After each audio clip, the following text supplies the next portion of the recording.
வணக்கம். இன்றைக்கி நம்ம பார்க்க இருப்பது என்னென்னா, பிறப்பு இருப்புச் சான்றிதழை எப்படி ஆன்லைன் மூலம் பெறுவது என்பதை பற்றி நாம் பார்க்க போகிறோம். நாம் பிறப்புச் சான்றிதழை முழுவதுமாக ரிஜிஸ்டர் பண்ண முடியாது. ரிஜிஸ்டர் பண்ண பிறப்புச் சான்றிதழை நாம் டவுன்லோடு செய்து கொள்ளலாம். அது எப்படி என்பதை பற்றி நாம் பார்ப்போம். ஃபர்ஸ்ட் நீங்கள் அஃபிஷியல் வெப்சைட்டான சென்னை கார்ப்பரேஷன் government.in அப்படிங்கிற வெப்சைட்டுக்கு போங்க.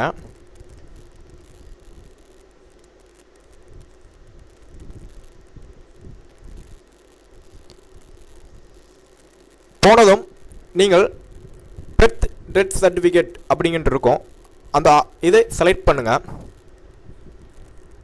பெர்த் சர்டிஃபிகேட் வேணும் அப்படின்னு நினச்சிங்கன்னா நீங்கள் பெர்த் சர்டிஃபிகேட் பிரிண்ட் அவுட் அப்படிங்கிறது இருக்கும், அதை நீங்கள் கிளிக் பண்ணுங்கள். கிளிக் செய்ததும் உங்களுக்கு இந்த மாதிரி ஒன்று வரும். இதில் நீங்கள் கரெக்டாக ஃபில் பண்ணுங்கள்.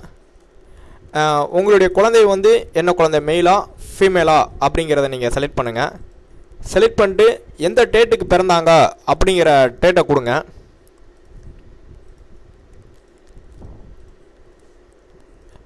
டேட்டை கொடுத்துட்டு இங்கே மேலே உள்ள நம்பரை அப்படியே டைப் பண்ணுங்கள்.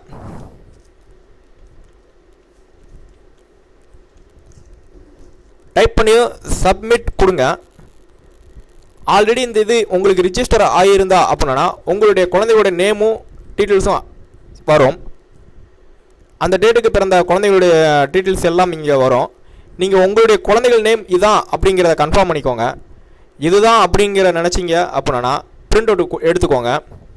அப்படி இல்லை, எனக்கு எதுவுமே இல்லை அப்படின்னு நினச்சிங்கன்னா இதே போல் நீங்கள் ஃபுல்லாக நீங்கள் அன்றைக்கி டேட்டுக்கு பிறந்த எல்லா குழந்தைகளும் இருக்கும். அப்படி இல்லை அப்படின்னு நினச்சிங்கன்னா பேக்கில் வந்துட்டு மறுபடியும் அட்வான்ஸ் சர்ச்சில் ஆட்டோமேட்டிக்காக வந்துடும்.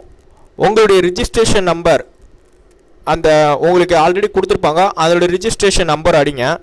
அடிச்சுட்டு உங்களுடைய குழந்தையோட நேம் அடிங்க. அடுத்ததும் மேல் ஆர் ஃபீமேல் கொடுங்க. டேட்டா பர்த் கொடுங்க. கொடுத்துட்டு உங்களுடைய குழந்தைகள் வந்து பிறந்தது வந்து ஹோமில் பிறந்தாங்களா, வீட்டில் பிறந்தாங்களா, இல்லை ஹாஸ்பிட்டலில் பிறந்தாங்களா அப்படிங்கிற டீட்டெயில்ஸ் வந்து கிளிக் பண்ணிக்கோங்க. அதுக்கப்புறம் அந்த குழந்தையோட அப்பா பேர் அம்மா பேர் கொடுத்ததும் மேலே உள்ள நம்பரை வந்து கரெக்டாக கீழே டைப் செய்யுங்க. டைப் செய்து சப்மிட் கொடுத்தீங்க அப்படின்னா உங்களுடைய குழந்தைகளுடைய நேம் வந்து ரிஜிஸ்டர் ஆயிரும். ரிஜிஸ்டர் ஆனது வந்து வந்துடும். அப்படி வந்ததும் நீங்கள் அதை செலக்ட் பண்ணி பிரிண்ட் அவுட் எடுத்துக்கொள்ளலாம். இதுவே நாம் டெத் சர்டிஃபிகேட் எடுக்கணும் அப்படின்னு நினச்சிங்கன்னா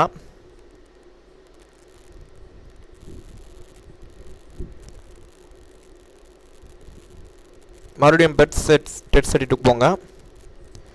இதில் டெத் சர்டிஃபிகேட் அப்படிங்கிற ஆப்ஷன்ஸை வந்து கிளிக் பண்ணுங்கள். கிளிக் பண்ணதும் ஜெண்டர் மெயிலா ஃபீமேலா அப்படிங்கிறத செலக்ட் பண்ணுங்கள். செலக்ட் பண்ணிட்டு அவங்க வந்து என்றைக்கு இறந்தாங்க அப்படிங்கிற டேட்டை வந்து நீங்கள் பதிங்க. டேட்டை பதிஞ்சதையும் அது மேலே உள்ள நம்பரை அப்படியே டைப் பண்ணுங்கள்.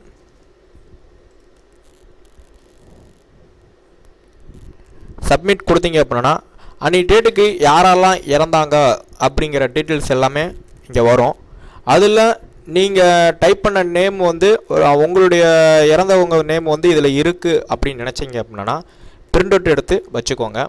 அப்படி இல்லை அப்படின்னா பெட் சர்டிஃபிகேட்டும் உங்களுடைய நேமே எனக்கு வரல அப்படின்னு நினச்சிங்கன்னா அப்படின்னா அட்வான்ஸ் சர்ச்சில் பண்ணி பாருங்கள். அப்போயும் உங்களுக்கு வரவில்லை என்றால் அவங்க அப்டேட் பண்ணாமல் வச்சுருப்பாங்க. அது கூடிய சீக்கிரத்தில் அவங்க அப்டேட் பண்ணிடுவாங்க. 1 or more than days கழித்து பாருங்கள். உங்களுக்கு கண்டிப்பாக உங்களுடைய பெட் சர்டிஃபிகேட் கண்டிப்பாக இருக்கும். இன்னும் பல சுவாரஸ்யமான வீடியோகளை நீங்கள் தெரிந்து கொள்ள ஒண்டர் சேனலை சப்ஸ்கிரைப் செய்யுங்கள். நன்றி.